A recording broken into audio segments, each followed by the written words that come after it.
स्वागत है आप सभी का स्पेस साइंस एकेडमी की इस ऑनलाइन प्रोग्राम में। देखिए, हिंदी साहित्य की जो भाषा विज्ञान वाला पोर्शन है, भाषा विज्ञान, इसके अंतर्गत आज हम लोग देखेंगे अवहट भाषा। जैसा कि आप लोग देख रहे हैं, भाषा विज्ञान हमारा भाषा विज्ञान वाला जो खंड है भाषा वाला, इस पर आज चर्चा करेंगे। इससे पहले भी हमने जो अपभ्रंश भाषा है उस पर चर्चा की थी। तो आज अब अपभ्रंश के बाद अवहट, क्योंकि स्पेशली जो बिहार वाला हिंदी साहित्य का जो पोर्शन है बीपीएससी में केवल अपभ्रंश, अवहट और पुरानी हिंदी के संदर्भ में ही सिलेबस में दिया गया है। तो जो प्रश्न है वो भी सीधे या तो अपभ्रंश से बनेगा या अवहट से बनेगा या फिर पुरानी हिंदी से बनेगा।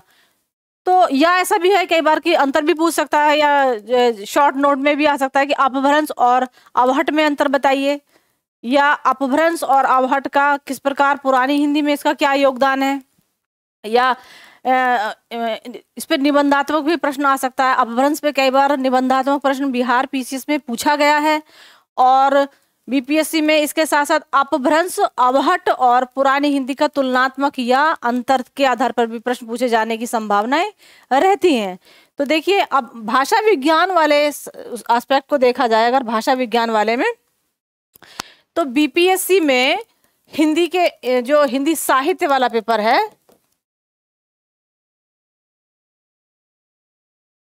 इसमें हम लोग भाषा खंड को कर रहे हैं। भाषा खंड बीपीएससी के हिंदी साहित्य ऑप्शनल विषय में भाषा खंड पर हम चर्चा कर रहे हैं। और इसके अंतर्गत अब तक हम लोगों ने इसके पीछे कई क्लासेस पे हुई हैं। भाषा विज्ञान के सिद्धांत और संकल्पनाओं को भी हमने देखा।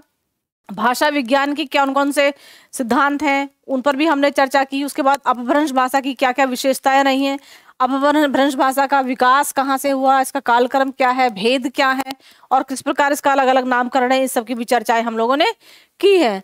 इसके बाद देखिए, देख लेते हैं इस पर जो प्रश्न बनता है। 50 नंबर का प्रश्न अवहट भाषा से भी पूछा जा सकता है। अवहट भाषा 50 अंक। जैसा कि आप लोगों को अच्छे से ज्ञात है, बीपीएससी में 300 अंक का ही पेपर होता है, और 300 अंक में से हमने 200 प्लस अंकों का लक्ष्य निर्धारित करके हमें चलना है, ताकि 200 कम से कम 200 तक अंकों को आसानी से लाया जा सके। देखिए, यदि अगर हम केवल कॉन्सेप्चुअल पार्ट पर ही ध्यान देंगे तो आसानी से उसे सब लोग कर लेते हैं। काम आपको इस तरीके से करके चलना होगा कि आप अपने लक्ष्य को इस प्रकार निर्धारित करें कि आसानी से आप जो भाषा खंड वाला पेपर है, जो भाषा खंड वाला सेगमेंट है, इसके प्रश्नों को यदि आप करने में ज़्यादा अगर ध्यान देंगे तो इस पर जो मार्क्स मिलते हैं उसमें कोई गुंजाइश नहीं होती कि आपको कोई काट के देगा। इसका ज़्यादा से ज़्यादा कोशिश करनी चाहिए कि जब आप पेपर सॉल्व करें तो भाषा विज्ञान वाले पोर्शन से प्रश्नों को ना छोड़ें, और भाषा विज्ञान वाले पोर्शन से ही क्वेश्चंस को उठाने की ज़्यादा से ज़्यादा कोशिश की जाए। क्योंकि देखिए, जो आसान है वो सबके लिए आसान है, और जो कठिन है उसको सरल बनाना ज़्यादा अच्छा रहता है। अब चूंकि जो भाषा विज्ञान वाला सेगमेंट है, सामान्य विद्यार्थियों की ऐसी सोच, ऐसी समझ है कि उन्हें लगता है कि भाषा विज्ञान वाले पोर्शन को छोड़ दिया जाए, ये कठिन है। इस प्रकार का भ्रम बना हुआ है। तो यदि सभी अगर विद्यार्थी इस तरीके से मानकर चलेंगे कि कठिन है और उसको छोड़ करके अन्य खंडों पर अगर ध्यान देंगे, तो ये एक साधारण सी बात है, सारे विद्यार्थी ऐसा करते हैं अमूमन, कि जो भाषा विज्ञान का या इस वाले ये जो पोर्शन है इसको छोड़ देते हैं और जो दूसरा सेगमेंट है उस पर ज्यादा ध्यान देते हैं। तो होता उससे क्या है कि देखिए, उसमें सामान्यकरण हो जाता है, यानी कि सबको जो नंबर है वो समान हो जाते हैं, सबका प्रस्तुतिकरण लगभग एक जैसा हो जाता है, और उसमें अंतर कर पाना बहुत ही कठिन होता है। तो पेपर में भी अलर्ट होकर के इस बात पे ध्यान देना चाहिए। अभी से इस प्रकार आप अपना प्रैक्टिस करें कि जो भाषा खंड वाला जो क्वेश्चन होगा उसे आप ना गलत करें, उसे ना छोड़ें, उसे करने का प्रयास करें, क्योंकि ये बहुत ही सरल चीजें हैं और 10-15 क्लासों के माध्यम से ये इतनी अच्छी हो जाती हैं कि ये जीवन में फिर कभी आपसे भूलेंगी नहीं, और आपके लिए बहुत ही सहज और सरल हो जाएंगी। और 15-20 बातें हैं जिनको आप ध्यान रखेंगे, तो चाहे वो अपभ्रंश भाषा हो, ठीक है, चाहे वो अपभ्रंश भाषा हो, चाहे वो अवहट की बात हो या पुरानी हिंदी की बात हो, तो ये जो दो सेगमेंट, दो चीज, दो भाषाएं, अपभ्रंश और अवहट, इसमें बहुत ज्यादा समानता है। और जो भाषा विज्ञान के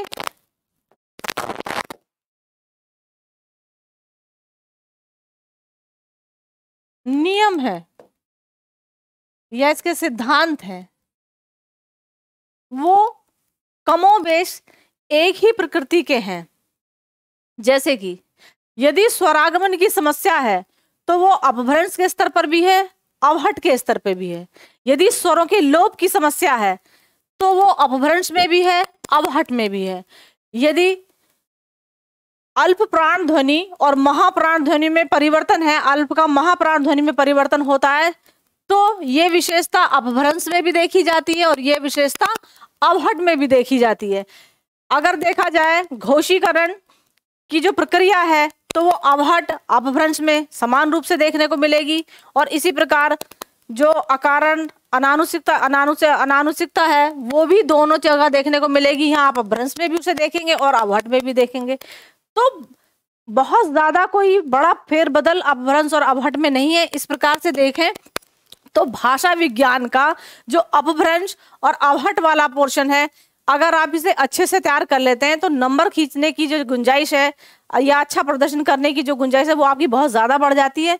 इस प्रकार की प्रवृत्ति आप अपना सकते हैं कि जिसको सामान्यतः विद्यार्थी जिस क्वेश्चन को परहेज करते हैं, छोड़कर चलते हैं, आप उस पर थोड़ा सा ध्यान दें तो आप अपने आंसर को अलग प्रकार से लिख करके ज्यादा से ज्यादा स्कोर कर सकते हैं। और जैसा कि हमने बताया, एक क्वेश्चन जो है वो 50 अंक का है। एक क्वेश्चन 50 अंक का है, तो ये जो 50 अंक का निर्धारण एक क्वेश्चन के लिए दिया हुआ है, ये आसानी से आप यहां प्राप्त कर सकते हैं बिना किसी काट छाट के। तो जो भाषा विज्ञान वाला पोर्शन है ये बहुत ही सहज, बहुत रोचक है। इसकी वैज्ञानिकता को आप समझते हुए यदि इन चीजों को अपने नोट्स तैयार कर लेते हैं और इस पर आप बार बार अभ्यास कर लेते हैं तो इस वाले सेगमेंट से कम मुझे लगता है कि आसानी से आप क्वेश्चन को सॉल्व कर ले जाएंगे और आसानी से इस पर आप अच्छे अंक प्राप्त करने की स्थिति में आ जाएंगे। देखिए, जो भाषा विज्ञान वाला पोर्शन है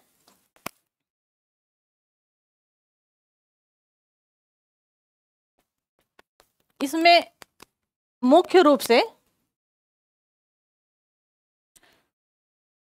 भाषा विज्ञान, जैसा कि इससे पहले भी हमने चर्चा की थी कि विज्ञान मतलब किसी भी वस्तु के क्रमबद्ध और सुव्यवस्थित अध्ययन को विज्ञान कहा जाता है। किसी भी वस्तु का जो सुव्यवस्थित और क्रमबद्ध अध्ययन है वही विज्ञान है।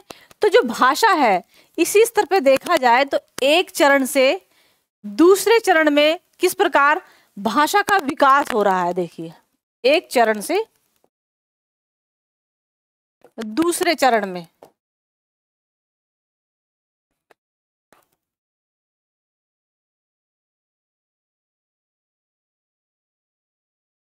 किस प्रकार भाषा प्रवेश करती है। ये क्या है?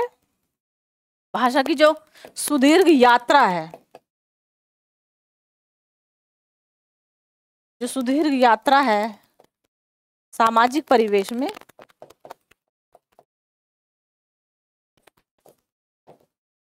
ये क्या है? इसका अध्ययन भाषा विज्ञान है। अर्थात भाषाओं के बारे में जो जानकारी या अध्ययन किया जाता है वही भाषा विज्ञान की परिधि के अंतर्गत आता है। भाषा विज्ञान और कुछ नहीं। भाषा विज्ञान का मतलब है कि विज्ञान की वह भाषा विज्ञान के अंतर्गत भाषाओं के जो भिन्न भिन्न रूप हैं, जो भिन्न भिन्न विशेषताएं हैं, एक चरण से दूसरे चरण में किस प्रकार भाषा बदलती है या प्रवेश करती है, उसकी जो अलग अलग विशेषताएं, उनका जो अध्ययन किया जाता है वह भाषा विज्ञान के अंतर्गत किया जाता है। अब इस पर हमने चर्चा की थी कि वे कौन कौन सी संकल्पनाएं किस प्रकार स्वरगत स्वरों के अंतर्गत कौन कौन से मतलब स्वर और व्यंजनों में किस प्रकार विभेद उत्पन्न होता है, व्याकरणिक विशेषताएं इसकी क्या है, शाब्दिक विशेषताएं क्या है। इन्हीं सब के आधार पर इसमें थोड़ा थोड़ा अंतर है जिसके आधार पर कोई भाषा दूसरी भाषा से अलग हो जाती है, उसकी व्याकरणिक विशेषताओं के आधार पर देख सकते हैं, उसकी ध्वनिगत विशेषताओं के आधार पर देख सकते हैं, या उसकी शाब्दिक विशेषताओं के आधार पर इसमें अंतर कर सकते हैं। तो जो अपभ्रंश भाषा है उसी की परवर्ती भाषा अवहट माना जाता है। यहां तक कि कुछ साहित्यकारों का तो मानना है कि अपभ्रंश और अवहट में कोई खास अंतर नहीं है, कोई खास अंतर नहीं है। देखिए, जो अवहट भाषा है इसको क्या माना जाता है? बहुत से साहित्यकारों का मानना है कि अवहट में और अपभ्रंश में कोई अंतर नहीं है, बस काल समय का अंतर है। किंतु प्राकृत पैगलम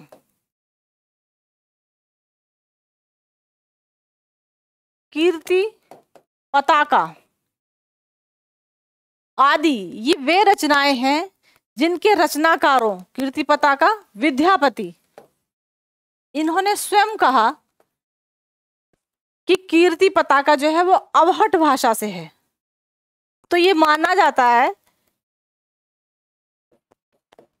इस विभेद के साथ भी कि अपभ्रंश में और अवहट में कोई ज्यादा अंतर नहीं है। उसके पश्चात भी ये माना जाता है कि 11वीं शताब्दी से 14वीं शताब्दी के मध्य इस कालखंड में जो रचनाएं हुई, मुख्य रूप से जैसे विद्यापति की कीर्ति पताका, प्राकृत पैगलम, इस तरह इन रचनाओं में अवहट भाषा का प्रयोग देखने को मिलता है।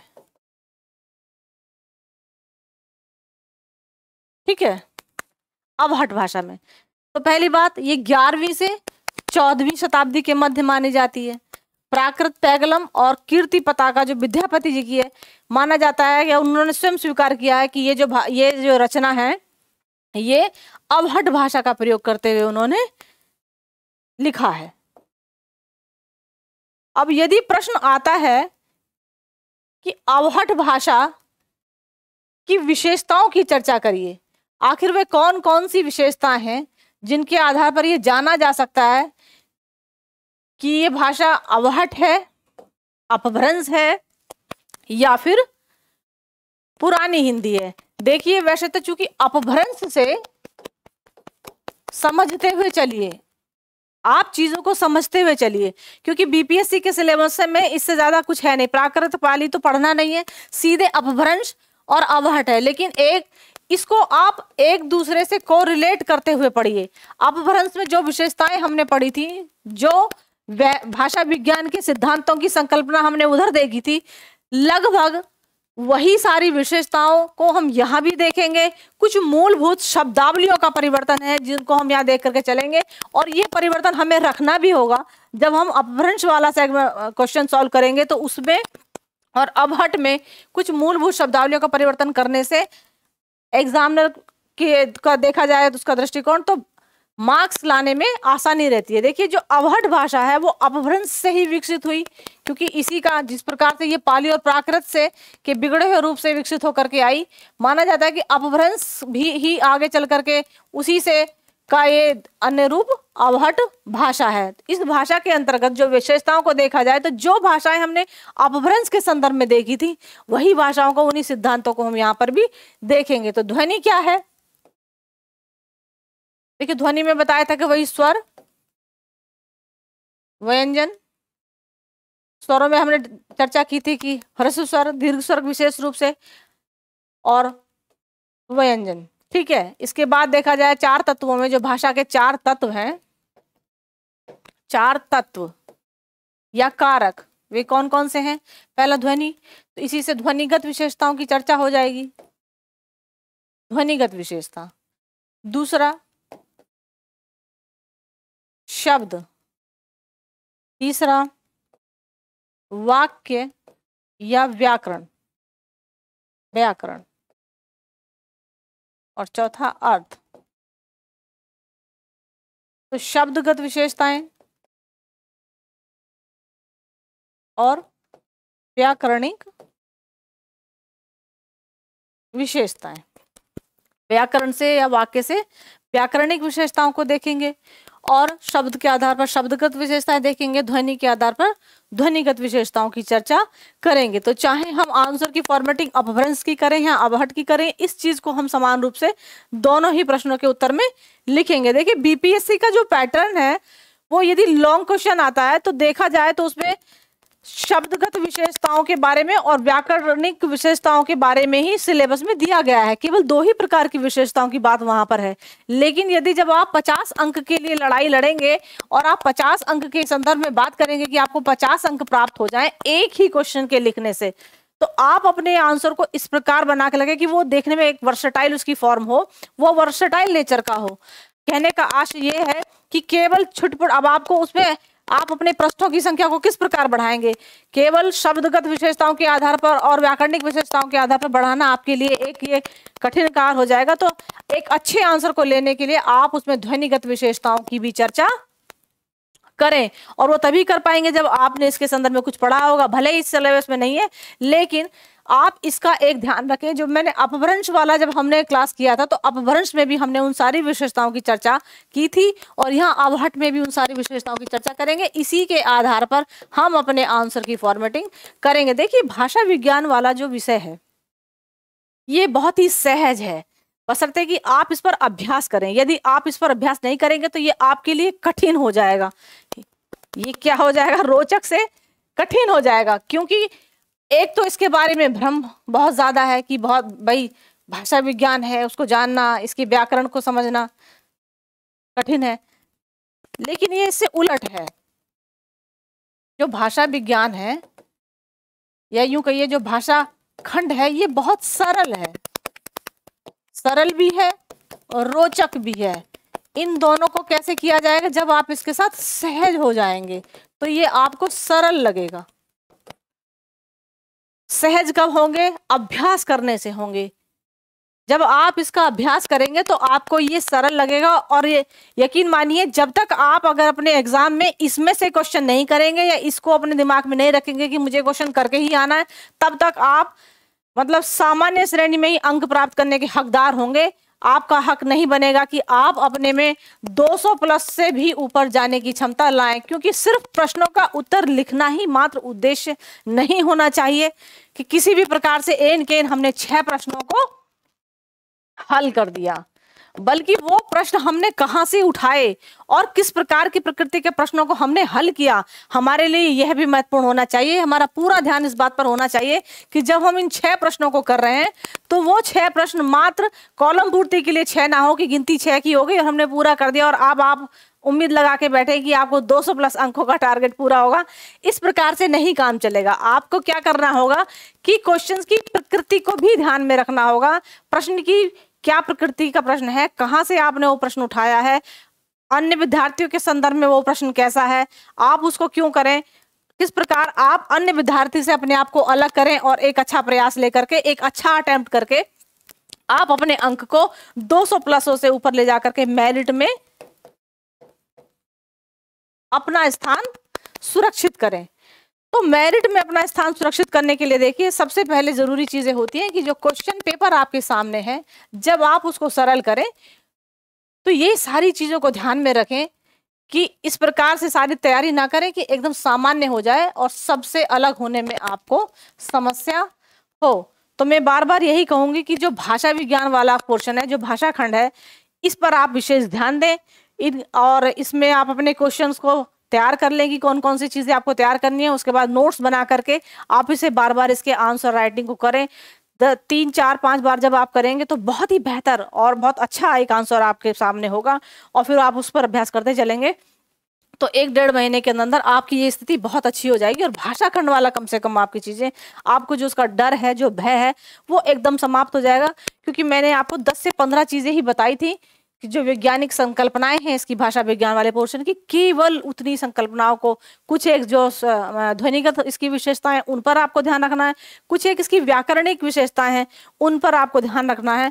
और ये कोई बहुत बड़ा गेम नहीं है, कोई बहुत बड़ा इसमें परेशानी वाला विषय नहीं है जिसे आप करने में कतराएं।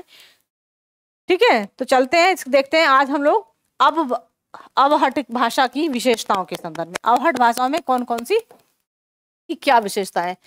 तो एक चर्चा हमने की 11वीं से 14वीं के विषय में है।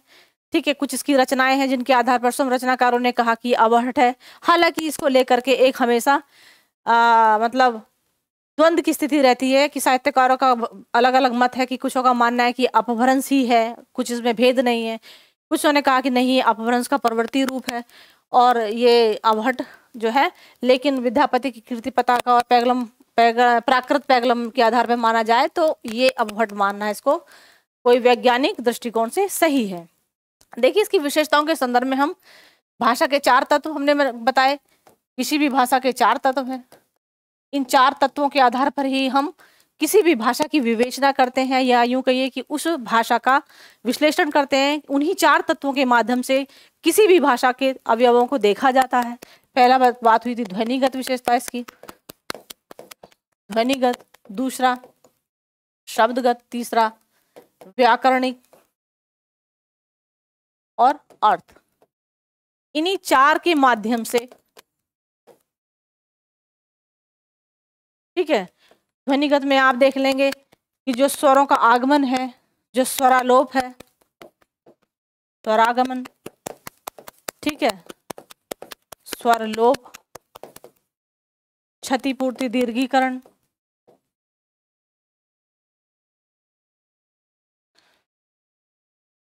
घोष का अघोषीकरण, घोषीकरण, इस तरीके की चीजों में बांट के चलें तो कोई दिक्कत नहीं आएगी। शाब्दिक में आप देखेंगे आगे चल करके शाब्दिक का विभाजन करेंगे और व्याकरणिक विशेषताओं को देखेंगे।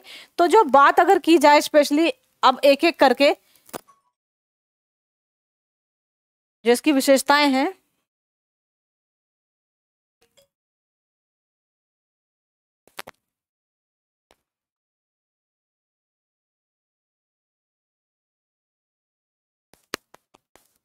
जो इसकी विशेषताएं हैं उसमें देखा जाए,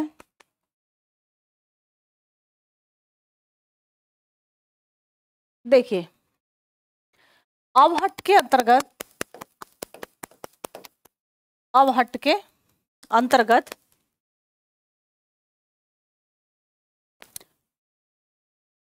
री शब्द, वैसे देखा जाए तो जो अपभ्रंश में ए औ इन शब्दों का लोप था वहां, मतलब इन वर्णों को, अब ये वर्ण यहां अवहट में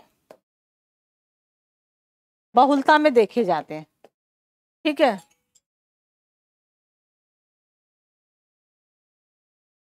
री वर्ण का आ, ई और ऊ में परिवर्तन देखा जाता है। जैसे कि ये प्रच है, इसका परिवर्तन री का पुच्छ शब्द में परिवर्तन हो जाता है। जैसे हृदय वर्ण, हृदय शब्द है, जब आप अवहट के अंतर्गत देखेंगे तो ही है शब्द। दृष्टि है, दृष्टि का दिट्ठी, दृष्टि का दिट्ठी। स्वरलोप को आप देखें, इसकी एक विशेषता है स्वरलोप। स्वरलोप में क्या है, अब इस पर मैंने पहले ही चर्चा की थी कि स्वरलोप का आशय क्या है, स्वरलोप कैसे होता है। या तो स्वरलोप का मैंने बताया था कि जैसे धरित्री है, आप केवल यहाँ पे इसके शब्दों को देखते चलें कि जो धरित्री है इसका रूप परिवर्तन हो जाएगा, और स्वरलोप में जो इसकी बड़ी की मात्रा, ये जो ई स्वर है ये हो जाएगा, ये स्वर का रूप बदल जाएगा और ये हो जाएगा धरती। जैसे ग्रहणी है, इसका स्वरलोप ये ई स्वर बड़ाई घरणी में परिवर्तन हो जाएगा। स्वरागमन इसमें देखने को मिलता है, ये अपभ्रंश में भी देखने को मिला था स्वरागमन। जैसे कि आभीर, आभीर, इसका परिवर्तन हो जाएगा अहीर। क्षतिपूर्ति दीर्घीकरण में हम देखें तो क्षतिपूर्ति का बताया था कि किसी चीज की क्षति हो करके उसकी पूर्ति के संदर्भ में जो कोई वर्ण आकर के जुड़े, जैसे हस्त है, आधा स त, यहाँ पे आधा स जो है क्षतिपूर्ति दीर्घीकरण का नियम भी है कि जो ऊष्म सा है, ये ऊष्म सा कौन कौन से हैं? 3 ऊष्म सा की बात हुई थी, श, श और ये सा। ऊष्म सा वो होते हैं कि जिनके उच्चारण में थोड़ी सी ऊर्जा उत्पन्न हो, ग्रीष्म ऊष्मा उत्पन्न हो, तो इसे ऊष्म शब्द, ऊष्म वर्ण कहा जाता है। श, श और ये सा, श षटकोण और सा। तो जो जैसे हस्त शब्द है, क्षतिपूर्ति दीर्घीकरण पर चर्चा हम लोगों ने पहले वाले वीडियो में काफी अच्छे से की हुई है कि क्षतिपूर्ति दीर्घीकरण क्या होता है।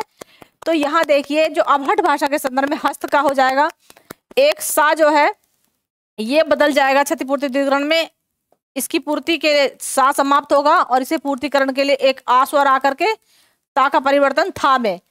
हाथ, कर्म को देखिए, कर्म, कर्म का पाली प्राकृत में हुआ था कम, कम, और यहां से ये हो जाएगा, यहाँ माँ एक इसका लोप होगा और एक स्वर आकर के आ और फिर माँ, काम। जैसे धर्म का धम और फिर माँ एक लोप होगा, आ जाएगा और धाम। इसी प्रकार शिक्षा का सीख, सीख, ठीक है।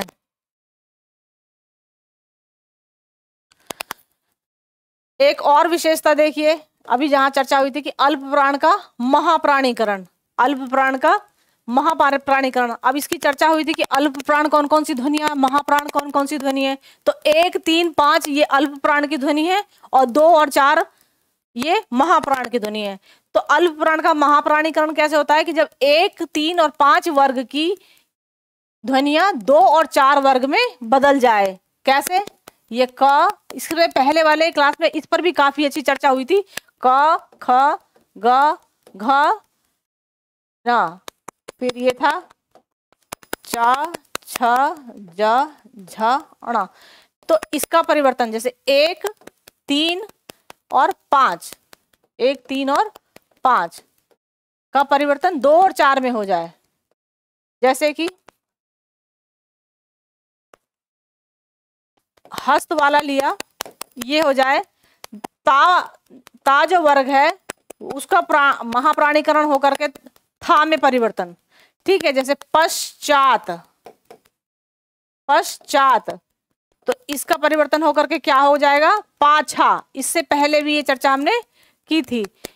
इसका भी ये नियम है। महाप्राण का देखिए एक आता है अल्प प्राण का महाप्राणीकरण।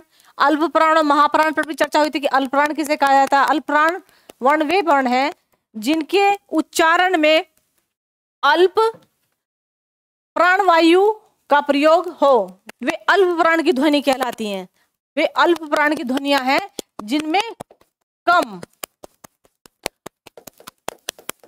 प्राणवायु की आवश्यकता पड़े। जिस वर्ण के उच्चारण में, जिस ध्वनि के उच्चारण में कम प्राणवायु की आवश्यकता पड़ती है वे अल्प प्राणवायु, और जिनके लिए ज्यादा उसमें प्राणवायु की आवश्यकता होती है वे महाप्राण ध्वनियां। तो अल्प प्राण का महाप्राणीकरण भी अवहट भाषा में देखने को मिलता है, और महाप्राण का हा में परिवर्तन भी इसमें भी, जो कि समान रूप से देखा जाए तो अपभ्रंश और अवहट की समान विशेषता है। इसमें भी महाप्राण का हा शब्द में, हर हा वर्ण में परिवर्तन हो जाता है। जैसे मुख का मुंह, खा का परिवर्तन कहाँ हुआ? खा क्या है? एक महाप्राण ध्वनि है, खा महाप्राण ध्वनि है, धा महाप्राण ध्वनि है। इसका परिवर्तन क्या हो जाएगा? हा में हो जाएगा। और दधी का दही, दही, ठीक है। तो धा का हा में परिवर्तन। उसी प्रकार देखिए अघोष का घोषीकरण। अघोष भी बताया था कि अघोष क्या होता है। ये पहले का वर्ग और खा वर्ग, मतलब पहले का ख ये क्या है? ये अघोष है, और बाकी की शेष 3 ये घोष है। अर्थात 1 और 2, 1 और 2 ये अघोष है, और 3, 4 और 5 ये घोष है, ठीक है। तो अघोष का घोष वर्ण में परिवर्तन घोषीकरण कहलाता है। अघोष का घोषीकरण 1, 2 का 3, 4, 5 में परिवर्तन हो जाता है। जैसे कि शाक, शाक, ये क्या हो जाएगा, साग। इस प्रकार बढ़ता है का गा में, ये है ना। का और खा क्या है, अघोष है, और गा क्या है, घोष है। तो का साक, का वर्ण किस में बदला, गा ध्वनि में। का ध्वनि किस चीज में बदल गई, गा ध्वनि में। और का क्या है, का है एक अघोष, ठीक है। अघोष ध्वनि किस चीज में बदल गई, यानी कि 1 और 2 का परिवर्तन 3 और 4 और 5 में, शाक का साग। अब अकारण अनानुसिकता देखने के लिए भी मिलती है। अकारण अनानुसिकता होती है कि जैसे पंछी, जैसे पक्षी है और ये पंछी में बदल गया, ठीक है। तो ये जो बिंदु है, नेजल यूज जब हो जाता है किसी चीज का, नेजल मतलब नाक का प्रयोग करके जब शब्द का उच्चारण करना हो, जहां नाक की आवश्यकता पड़े, नाक से उच्चारण हो, नेजल प्रोनाउंसिएशन जहां हो, तो पक्षी का पंछी, ठीक है। इस प्रकार। या गांव, गांव क्या है, चंद्र बिंदु लगाओ पर, ये किस चीज से बनाई, संस्कृत के ग्राम शब्द। तो ये क्या है, अकारण अनानुसिकता का एक उदाहरण है, जैसे गांव है। इस प्रकार के और भी बहुत सारे शब्द आपको देखने मिलेंगे। जैसे सर्प है, देखा जाए सर्प है, तो ये क्या है, सांप बन जाता है ना, नाक से नेजल यूज, सांप, ठीक है। ये अकारण है, मतलब इसकी कोई आवश्यकता नहीं है, उसके बावजूद भी। अब भाषा का क्योंकि परिवर्तन है, भाषा समय के साथ, अपने काल के साथ अपनी यात्रा में है, उसमें कुछ मूलभूत परिवर्तन होने लाजमी सी बात है। इस प्रकार देखते हैं। या व्यंजनों का द्वित्व हुआ। द्वित्व क्या है कि अभी पीछे हमने पढ़ा कि जैसे धर्म का धम, कर्म का कम, तो 2 ध्वनियों का प्रयोग हुआ, ये द्वित्व कहलाता है। जैसे कि कर्म का पाली प्राकृत में क्या हो गया था, पाली प्राकृत में कम हुआ था, कम, तो ये द्वित्व है। द्वित्व मतलब 2, ठीक है। या धर्म आपने पढ़ा। ये सारी चीजें देखिए क्या है कि भाषा विज्ञान में मैंने आपसे कहा कि जो इसके सिद्धांत हैं, जो इसकी संकल्पनाएं हैं, यदि आप इसका अभ्यास करते हैं तो करते करते अभ्यास आप इसमें बहुत सुजान हो जाएंगे और बहुत ही आपकी एक समझ विकसित हो जाएगी और आपको जरा भी इसमें फिर देर नहीं लगेगी और आपके लिए बहुत सहज और सरल मामला होगा। जैसे धम्म है, धर्म, ये क्या था, आपने धम्म पढ़ा पाली प्राकृत में, फिर अपभ्रंश अवहट होते हुए अवहट में इसका क्या हुआ, धाम, क्या हो गया ये, धाम। और काम, कम क्या हो गया, काम। ये देखा आपने। तो धर्म, धाम और कर्म, काम, तो ये द्वित्व है, 2 माँ, ठीक है। इसी के लिए क्षतिपूर्ति दीर्घीकरण हुआ था और ये काम बना, और ये धर्म से धम था, 1 माँ हटा, दीर्घीकरण हुआ, और ये धाम। तो ये इसे द्वित्व भी कहा जाता है कि ये द्वित्व की प्रकृति है, 2 कम दम, इस प्रकार की चीजें अवहट भाषा में इसका बहुतायत में प्रयोग है, ठीक है। ये आपने काफी चीजें इसको देखा होगा। फिर देखते हैं इसकी, देखिए व्याकरणिक विशेषताओं के संदर्भ में, क्योंकि भाषा के 4 शब्द हमने डिस्कस किया और ये इसकी व्याकरणिक विशेषताएं हैं।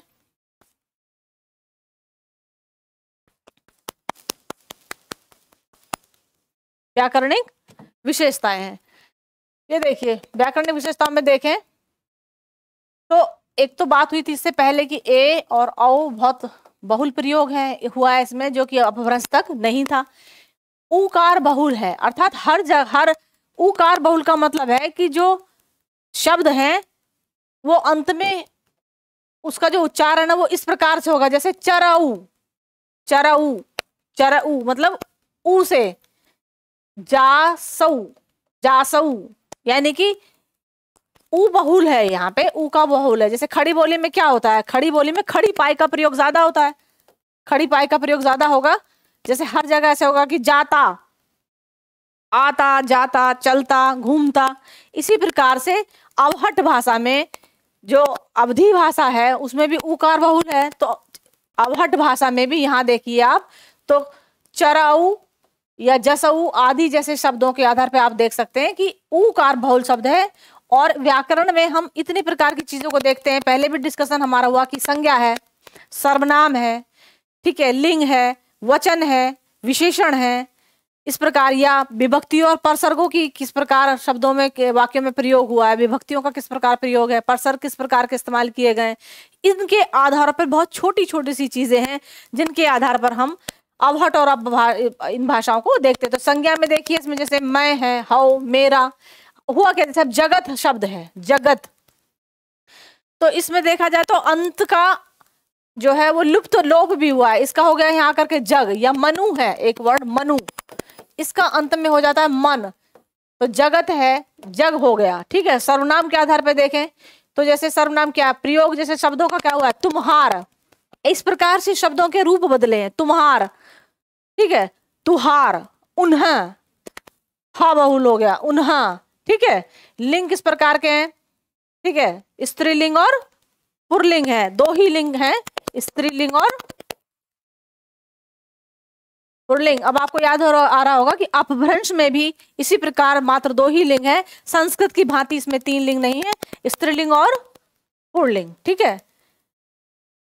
और अंत में जो स्त्रीलिंग है, विशेषकर स्त्रीलिंग है, उसके अंत में आ का लोप हुआ है, जैसे कि शिक्षा, तो यहां आपको शब्द अवहट में देखने को मिलेगा शिक्षा का सीख, ठीक है, या भिक्षा, तो क्या मिलेगा भीख। अब चूंकि ये शब्द कैसे है, ये स्त्रीलिंग शब्द है, तो स्त्रीलिंग के अंत में आ का लोप हुआ है, ये इसकी काफी इंपॉर्टेंट विशेषता है, आ का लोप हुआ है, जैसे शिक्षा का सीख और भिक्षा का भीख।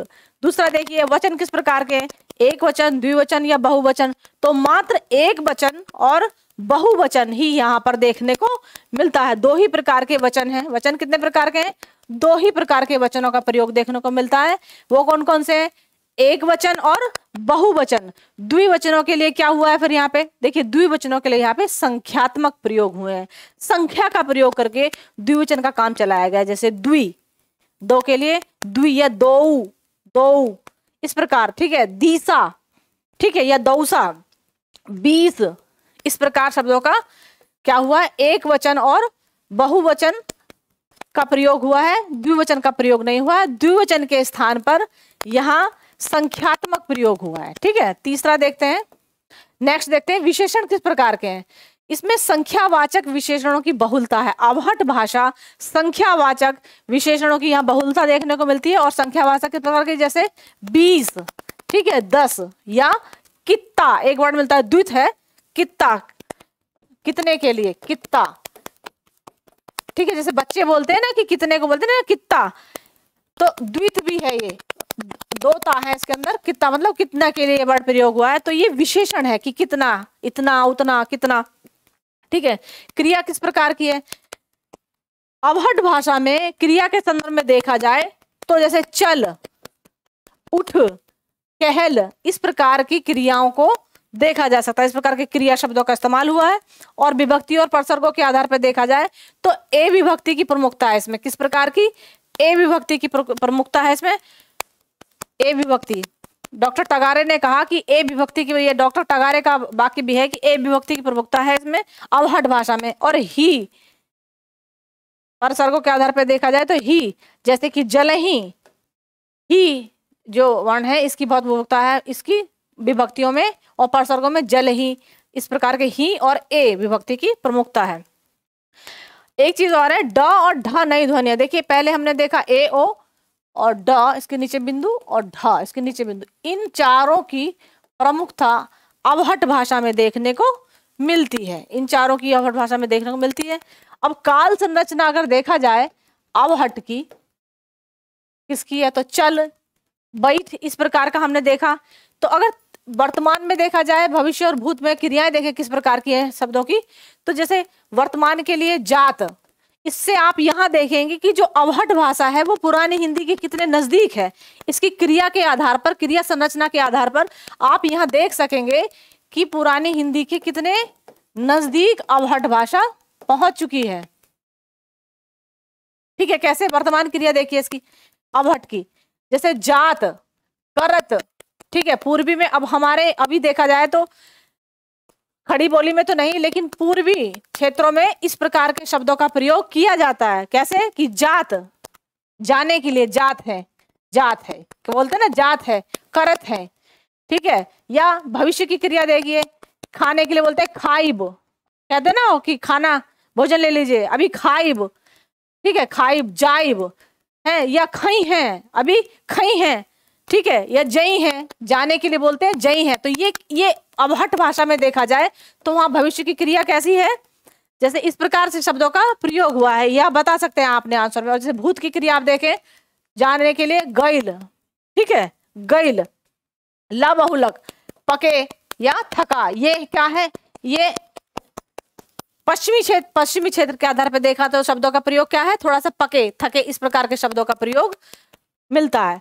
अब इसकी शब्दगत विशेषताएं अगर देखी जाएं, क्योंकि भाषा के 4 ही तत्व हैं और 4 ही तत्वों के आधार पर किसी भी भाषा का विवेचन होता है। पहला होता है उसकी ध्वनिगत विशेषता, उसका दूसरा होता है उसकी शब्दगत विशेषता, तीसरा होता है उसकी व्याकरणिक विशेषता और चौथा उसकी अर्थगत विशेषताओं के आधार पर। तो विशेषताओं के संदर्भ में अगर यहाँ शब्दगत विशेषता को देखें तो शब्दगत में क्या देखते हैं हम, देश शब्द देखते हैं, विदेशी शब्द देखते हैं, तद्भव और तत्सम जैसे शब्दों की विवेचना करते हैं और देखते हैं किसी भी भाषा में किस प्रकार के शब्दों का प्रयोग हुआ है, तत्सम शब्द कैसे हैं उस भाषा में, तद्भव शब्द कैसे हैं उस भाषा में, और देशज शब्द कैसे हैं या विदेशी शब्द कैसे हैं। तो देशज शब्दों को देखा जाए, जैसे लोमड़ी है, ये देशज शब्द हुआ है इस्तेमाल, ठीक है, हांडी, इस प्रकार के देशज शब्दों को अवहट भाषा में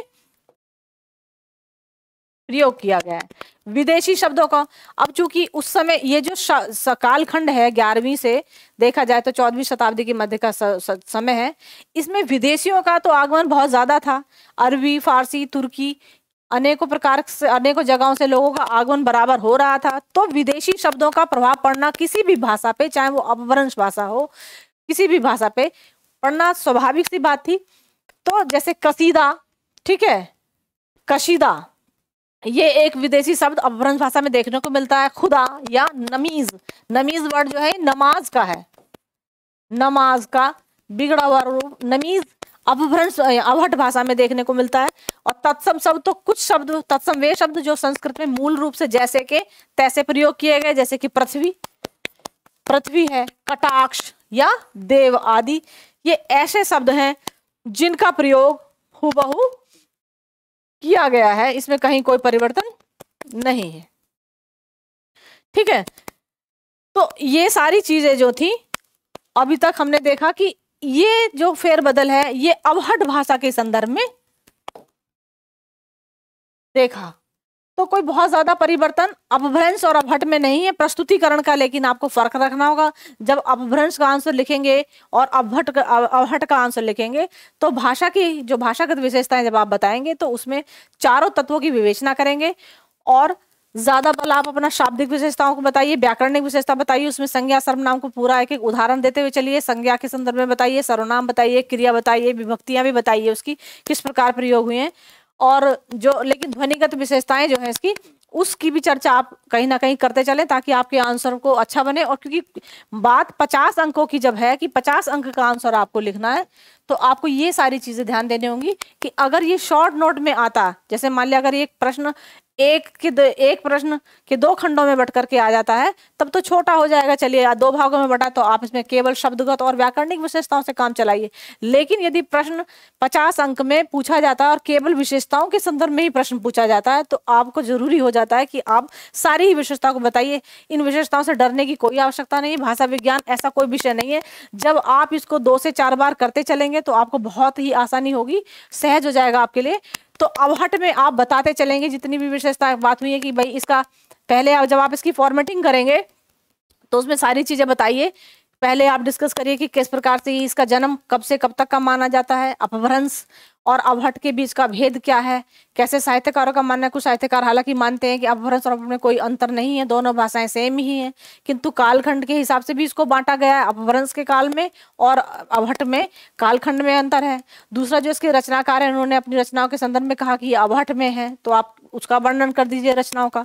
इसके बाद आप बताइए कि इसकी विशेषताओं के संदर्भ में आप देखें तो किस प्रकार जनमानस और साहित्य के आधार पर कैसे ये इसका फर्क है, भाषा के आधार पर इसमें क्या क्या फर्क है, तो वो भाषा की तमाम सब यहाँ विवेचना आप करें और बताते चले कि किस प्रकार ये थोड़ा थोड़ा इसमें अपभ्रंश से अंतर है, किस प्रकार वो आकार बहुल है तो ये उकार बहुल है, ए ओ का वहाँ सब नहीं चलन है, यहाँ चलन है, ड ढ नई ध्वनियाँ हैं, और स्त्रीलिंग का विशेष रूप से जो आ का परिवर्तन है वो आप बताएं, और एक एक करके सारा लिखते हुए अपने आंसर को अच्छा बनाते चले। और अंत में आप बताएं कि किस प्रकार अवहट जो है वो पुरानी हिंदी के नजदीक पहुंच गई है, या ये कहिए कि पुरानी हिंदी का जो विकास है वो अवहट से किस प्रकार हुआ। किस प्रकार आप अवहट में ही पुरानी हिंदी के शब्दों को देख सकते हैं, और पुरानी हिंदी के विकास की यात्रा यहाँ से शुरू होती है, और पुरानी हिंदी अवहट भाषा से ही के बहुत नजदीक है। जो अंत में हमने जो इसकी काल संरचना है, जो क्रिया संरचना की हमने वर्णन किया, उसके आधार पर आप इसको समझाने का प्रयास करें। इस प्रकार आप अपने आंसर की फॉर्मेटिंग करें, तो आपको इस तरीके से अगर आप करेंगे तो आपको बहुत आसानी होगी और समझने के लिए अच्छा रहेगा। आंसर का देखिए कभी भी प्रैक्टिस करें, आप आंसर जब लिखें तो पूरा पढ़ने के बाद में एक फ्रेमिंग जरूर माइंड में बनाएं, और कॉपी पे भी बनाएं साथ में, कि अगर आपसे प्रश्न पूछा जाता है तो उसकी फॉर्मेटिंग में आप क्या क्या रखेंगे, उसके बाद ही आप अपने तैयारी को एक अच्छी दिशा में बढ़ा सकते हैं, और आप अंक लाने की क्षमता आपके अंदर विकसित होगी। ठीक है, तो आज की क्लास में हम लोग इतना ही करेंगे। नेक्स्ट हम लोग मिलते हैं अगली कक्षा में, नेक्स्ट क्लास में नए नए सिलेबस के साथ हम लोग फिर से हाजिर होंगे। ठीक है, तब तक के लिए आपने बहुत ध्यान से इस लेक्चर को सुना। आप लोगों का बहुत बहुत धन्यवाद।